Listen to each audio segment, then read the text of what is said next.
Saint-Esprit que non.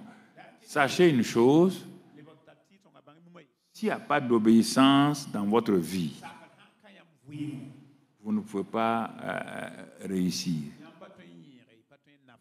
La vie chrétienne, c'est comme cela, mon frère.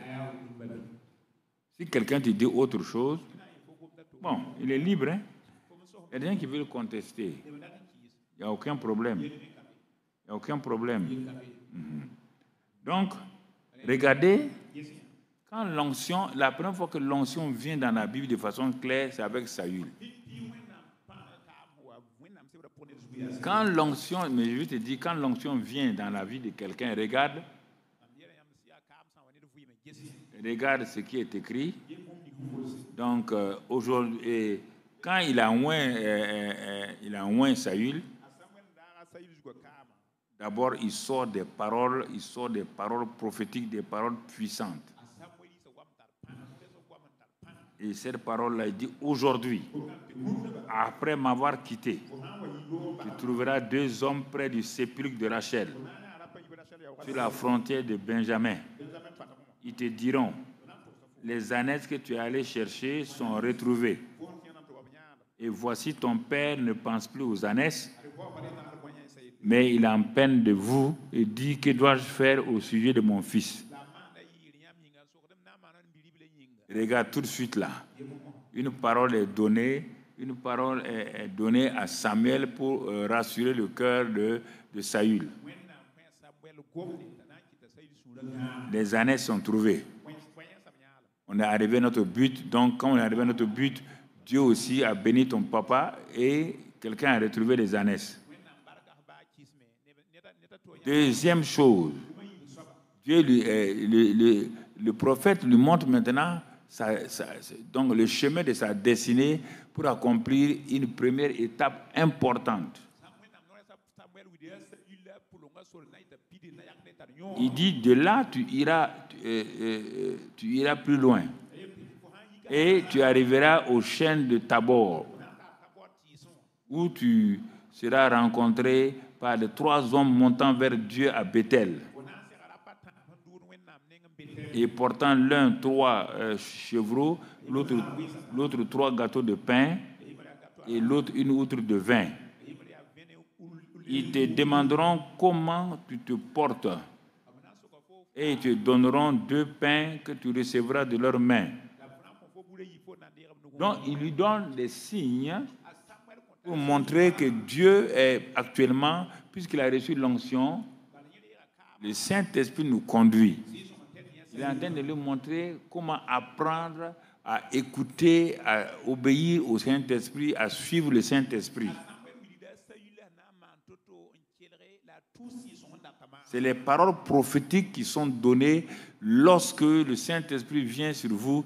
Des paroles prophétiques vous sont données et parfois vous n'en faites pas cas ou bien vous ne prenez pas ça au sérieux.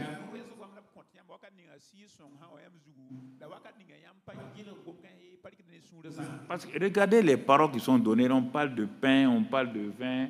Ce n'est pas des choses importantes. On ne lui a pas dit il va rencontrer Gabriel. L'ange Gabriel à la première étape, et puis il va voir l'ange Michel. Non, on lui parle de pain, de vin, de ceci ou cela.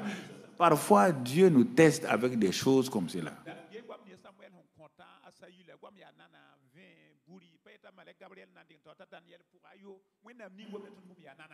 Après cela, tu arriveras donc à une garnison. Donc tu vois maintenant les choses. Tu vas rencontrer une troupe de prophètes. Descendant de hauts lieux, procéder au lieu, etc., etc. L'Esprit de l'Éternel te saisira. L'Esprit de l'Éternel te saisira. Donc, si, quand tu es loin, il y a des étapes du chemin de ta destinée que Dieu a et il faut les suivre, qu'ils soient importants ou pas, suis-les. Parce que ce qu'on t'a dit là, c'est ça qui va arriver.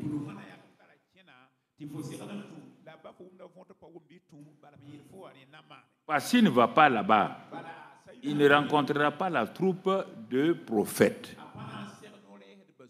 S'il dit qu'est-ce que moi je vais faire dans cette ville-là, on va me donner 2 pains, je ne pars pas. Il ne rencontrera jamais.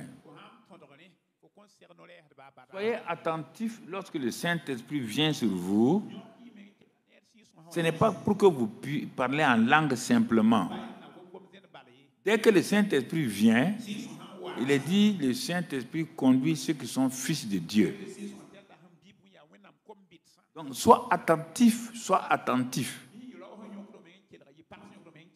Sois attentif à sa voix. Et il y a beaucoup de choses que tu vas trouver. Les premiers temps, ça a été ça. J'étais au campus là, je voulais aller chez une maman là. Et j'étais arrivé près du restaurant universitaire. J'allais sortir hors de la cour et aller là. Le Saint-Esprit me dit non, va au Crous, c'est le Sénou, donc là où on donne les bourses et autre chose là. J'ai dit c'est pas la fin du mois. Les bourses ne sont pas venues. Non, la voix insiste, va au Crous. Bon, j'ai changé. Le Crous n'étant pas loin, quand je suis arrivé, il était presque l'heure de fermer. Je monte au premier étage là. Je trouve des camarades étudiants béninois. Ils étaient rassemblés avec un de mes amis, Hubert, donc qui est de la ville lacustre du Bénin. Là où il y a l'eau, beaucoup d'eau, là, la ville lacustre. Okay. Donc, il avait mis au milieu. Je leur ai dit, mais qu'est-ce qu'il y a? Ils ont ri, ils savent que c'est mon ami.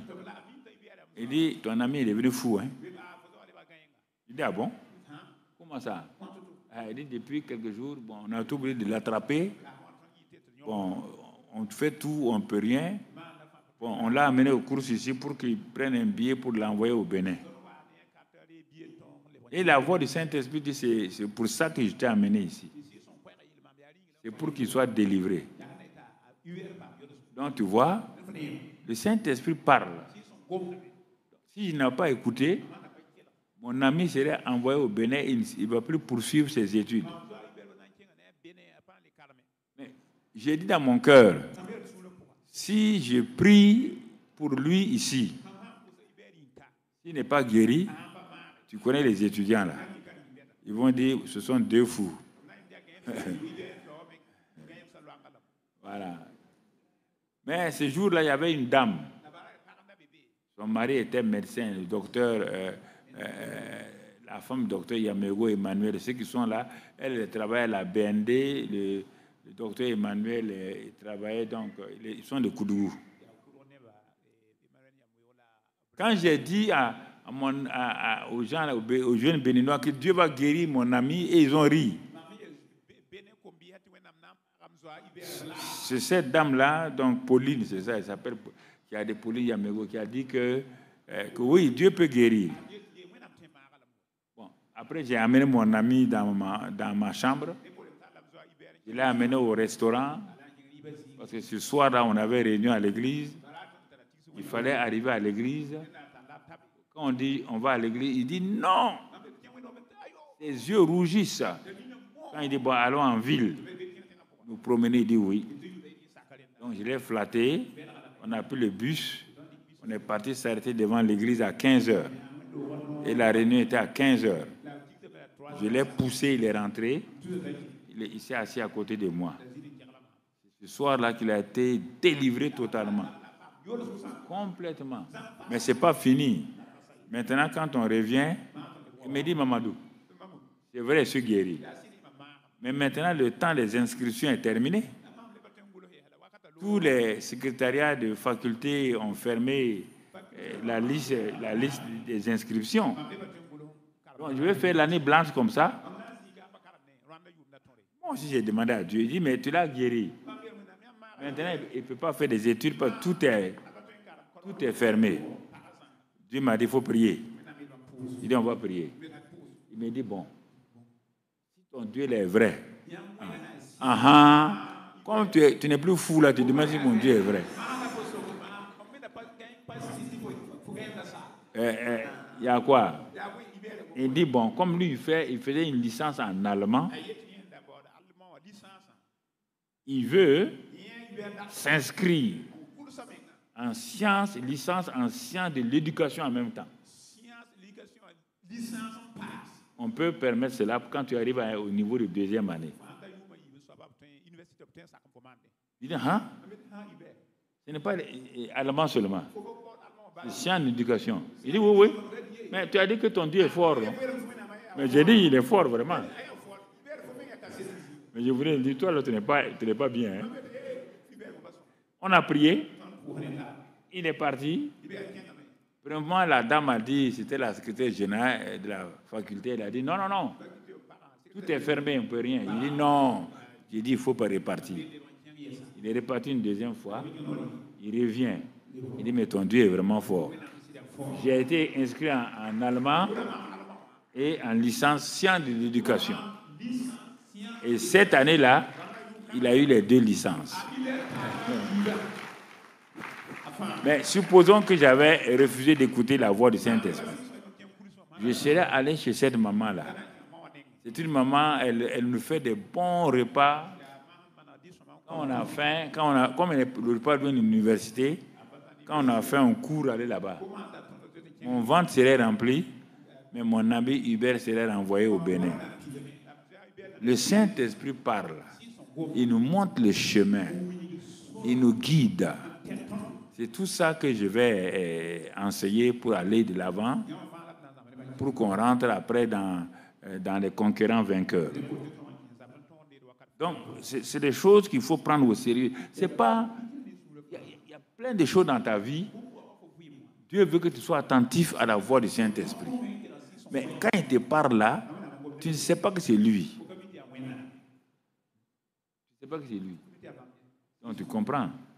Donc, quand on regarde la vie de Samuel ici, bon, on regarde, le Saint-Esprit l'a conduit, et ensuite, le prophète lui dit que quand il va arriver, le Saint-Esprit, bon, tu peux lire à toi, mais le Saint-Esprit va lui donner un nouveau cœur. Tout ça, il est en train d'être conduit. Il arrive dans cet endroit-là, et effectivement, tous les signes s'accomplissent. Il a reçu un nouveau cœur. Selon l'Ancien Testament, il est né de nouveau selon l'Ancien Testament. Donc, les prophéties sont réalisées. Il reste maintenant le test pour la première étape donc, de la destinée. Il y a 3 grandes étapes pour la destinée. Et la première, c'est celle-là. Et le prophète lui dit maintenant, il dit, bon, tu vas aller à Gilgal. Ce que je vais te dire maintenant, ce n'est pas une prophétie. Tu vas aller à Gilgal. Quand tu vas arriver à Gilgal, bon, les ennemis vont attaquer. Mais reste là-bas 7 jours jusqu'à ce que je vienne et que je te dise ce que tu dois faire. Quand tu vas entendre ce que tu vas faire là, non seulement ton règne va durer, tu vas vaincre les ennemis et tu seras un roi, un grand roi. Effectivement, il est parti. Quand on lit, c'est un peu plus loin qu'on va voir ça. Il est parti donc à Gilgal. Et effectivement, les Philistins ont attaqué. Et ils n'ont pas pu les vaincre d'abord. Il les a vaincus. Il y avait l'onction. L'onction est venue sur lui, il les a vaincus. Mais maintenant, mon frère, quand il est resté là-bas, le 7e jour, ses officiers ont fui. Il restait Samuel avec quelques soldats. Saül avec quelques soldats. Alors, qu'est-ce qu'il va faire? Il a attendu. Le prophète a dit 7e jour, mais il a ajouté jusqu'à ce que je vienne. Il y a des détails qu'il ne faut pas négliger dans votre destinée. Quand le soir est arrivé, Saül a dit à ses serviteurs, le prophète a dit d'attendre 7 jours. C'est le 7e jour. Comme il ne vient pas, et que les ennemis sont à côté, pour apporter les holocaustes là, je vais les offrir. Car je suis loin aussi. Il ne va pas dire non. C'est lui qui m'a oint.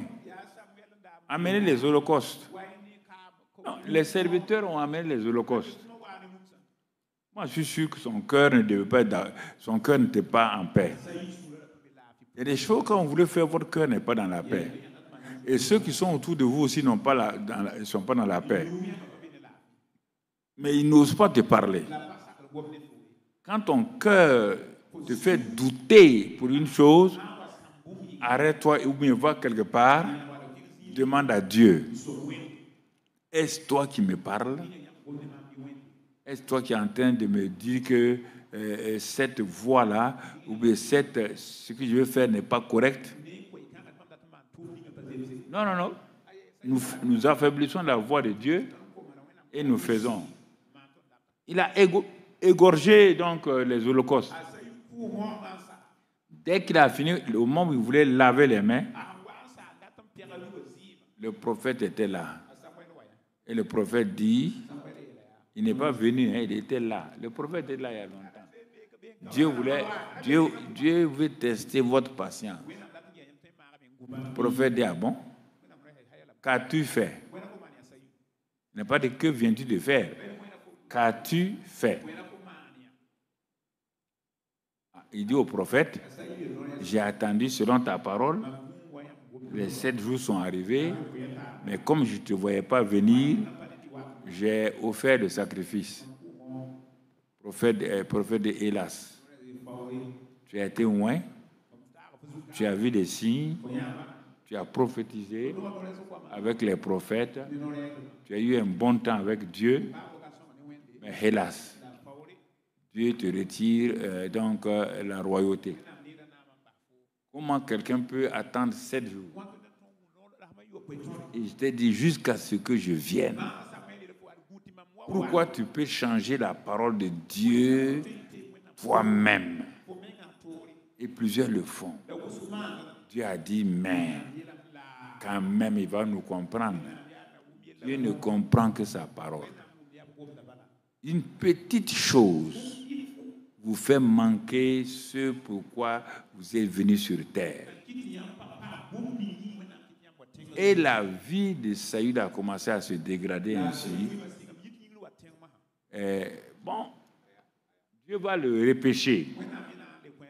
Il s'est repenti. Il a dit à Saül, bon, lui, il va obéir. Dieu vient une deuxième fois et dit, bon, Saül, il y a un peuple là dont le roi s'appelle Agag, c'est ça? Je veux que tu ailles les combattre et détruire le roi là. Il a dit, il n'y a pas de problème. Le prophète lui dit de faire attention. Hein? Dieu a parlé. Bon, ils s'en vont. Et les gens de Saül vont. Et ils s'en vont, ils prennent les moutons. Ils prennent les biens de ce peuple-là. Ils ont amené Agag le roi. Ils l'ont donné à Saül. Ils ont dit, tu as dit que Dieu t'a dit de détruire, de tuer le roi là. Voilà le roi dans tes mains. Saül a gardé le roi. Il n'a rien fait. Et vers minuit, Dieu vient chez Samuel et le réveille. Il dit à Samuel, ton gars là, il n'écoute personne. Hein. Samuel dit, c'est pas mon gars, c'est ton gars. C'est toi qui as dit de le oindre. C'est pas mon gars, hein. Il dit en tout cas, Dieu lui dit, bon, on ne comprend pas, il désobéit. On lui donne des chances. Tu as vu quand il a désobéi la première fois là, j'ai permis qu'il ait l'onction puissante. Il a vaincu l'armée des Philistins comme jamais. Pour lui montrer que je suis un Dieu du pardon. Maintenant, je lui dis ça pour tester encore. Il ne fait pas ce que je dis. On va lui dire cette fois-ci là. Il a fait des petites erreurs comme ça. On va lui dire que, bon, cette fois-ci, je mets fin à son règne là. Je mets fin à son règne. Bon, Samuel est parti en colère pour réveiller Saül. Il dit, mais qu'as-tu fait? Toujours, il dit, non, c'est pas moi, c'est le peuple là. Tu sais, ils sont mauvais, hein, le peuple là. Et ils ont pris les moutons là. Ils ont pris les bœufs. Mais le prophète dit, ah non, c'est pas ça, c'est pas le peuple. Qu'est-ce que Dieu t'a dit concernant Agag, le roi? Il t'a dit à toi de faire quoi? De tuer le roi. Ah, mais il dit, mais prophète, regarde même. Comment on peut tuer un gars comme ça? Regarde comment il est beau. Il dit Agag est beau. C'est lui qui dit ça. Le prophète le regarde, hein? Agag est beau. Donc, ce que Dieu a dit là, Dieu est méchant. Il dit non, non, on ne peut pas tuer un gars beau comme ça là. C'est le prophète qui a tué le roi. Il a donné le dos pour partir. Saül court pour se repentir. Il attrape le vêtement du prophète. Le vêtement se déchire. Le prophète s'arrête et dit, ainsi dit l'Éternel. Comme mon habit s'est déchiré, la royauté est déchirée sur ta vie. Et Samuel est parti. Il a passé son temps à pleurer parce que Saül avait vraiment donné de l'espoir. Mais il a mal fini. Et Dieu est venu dire à Samuel, pourquoi tu pleures pour un gars comme ça? Ils sont nombreux parmi ton peuple. Ils se prennent grands par rapport à moi. Ils me jugent dans mes paroles. Ils n'obéissent pas à mes paroles. Ils pensent qu'eux, ils sont plus grands. C'est ça qui leur arrive. Alors mon frère, ma soeur, regarde bien, la désobéissance a détruit la vie de ces jeunes hommes-là. Alors qu'il était à un pas de sa destinée. Dieu dit, il y a un deuxième jeune homme que j'ai choisi. Son père s'appelle Ésaü. Lui, c'est un jeune homme selon mon cœur. Lui, on va le prendre voir. Lui aussi, on va le prendre. Ce jeune homme s'appelle David. Si on va s'arrêter, on va pas. Il est tard, donc on ne va pas lire ça aujourd'hui. Mais pourquoi je vous donne ces choses que vous semblez connaître? Parce qu'il y a des paroles dans la vie de ces gens-là, parfois des petites paroles là, qui vont vous enseigner. Vous comprenez? Des petites paroles. Quand vous lisez, pourquoi Dieu a dit ça? Ça a un sens. Pourquoi Dieu a dit ça? Ça a un sens. David a compris ça. Pourquoi quand il a écrit le psaume 51, c'est un psaume où il a plaidé pour le Saint-Esprit. Il dit, ne me retire pas ton esprit. C'est fini pour moi. Le psaume 51, si tu le lis, David a plaidé. Il a crié à Dieu. Parce que la chose la plus importante dans la vie d'un homme, c'est le Saint-Esprit. Pas la chose. L'élément, c'est le Saint-Esprit. Tu vas aller lire ça, 51, là, le psaume 51. Et c'est pourquoi David a développé la crainte de Dieu la crainte de Dieu toute sa vie. Il a fait beaucoup de péchés par rapport à Saül. Mais ce n'est pas des péchés de volonté, non. Les péchés de David sont les péchés de la chair. Mais le seul péché que David a commis contre la volonté de Dieu, c'est quand il a compté les gens. Dieu a dit de ne pas compter. Bon, disons 2. Là où on a dit de porter le char sur l'épaule des Kéatites, il a fait porter sur un char. Et puis, il a fait le comptage des gens. C'est le premier, Dieu a frappé celui qui a touché, Idja qui a touché l'arche. Le deuxième cas, Dieu a dit à David de choisir les sanctions. Donc, ce qu'il ne faut pas négliger, il ne faut pas dire Dieu a dit ça, il ne faut pas dire ceci ou cela. Vous savez, cet enseignement de ce soir va te faire savoir que Dieu là, il faut prendre au sérieux ce qu'il nous dit. Il n'a pas dit que tu pourras tout. Vous savez, Dieu ne veut pas vous obliger à faire. Il y a un jeune homme à qui Dieu a dit, bon, du moins Dieu dit que bon, Dieu l'a béni parce qu'il ne voulait pas s'engager avec Dieu. Il partait prier, Seigneur, je veux te servir. Je veux te servir. Mais quand il a fini de prier et jeûner, mais il dit à Dieu, je sais que je ne veux pas aller en Chine. Hein. Oui, il ne faut pas m'envoyer en Chine. Oui.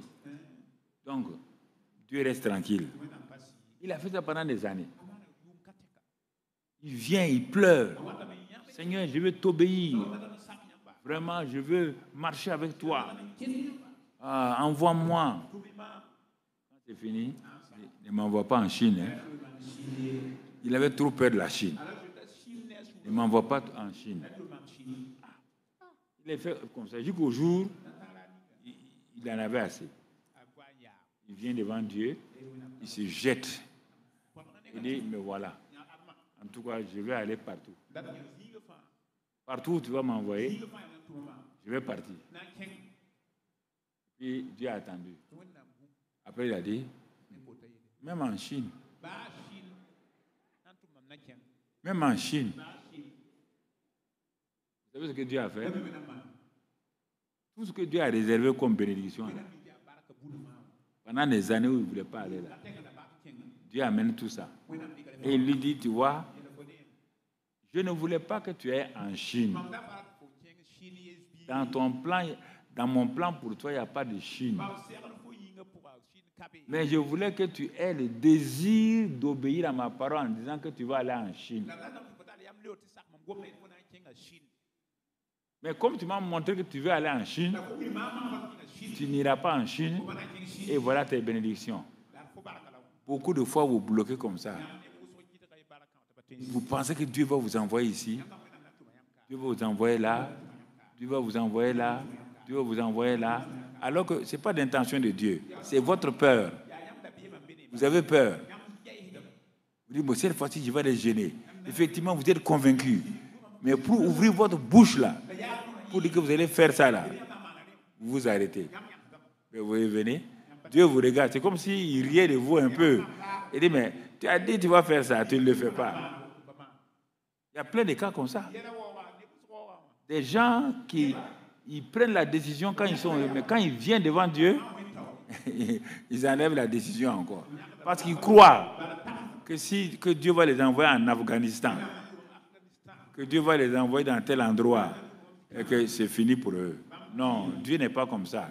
N'ayez pas en tête que Dieu va vous envoyer. Dieu n'envoie pas les gens dans les endroits terribles. Non, frère. C'est votre tête qui dit ça. Et c'est des gens qui vous disent des choses comme ça. Mais Dieu veut que tu dises oui. Quand tu dis oui, là, la peur s'en va. Et ensuite, il y a l'assurance. C'est en ce moment-là que ta vie, tu rentres dans ta deuxième phase, là. Et on va le voir ça une autre fois. Ce sont des petites choses, là, qui vont vous aider à aller de l'avant. À aller de l'avant. Que Dieu, dans sa grâce, vous bénisse. Que Dieu, dans sa grâce, vous conduise. Qu'il vous guide. Voilà, chaque fois, il va vous conduire.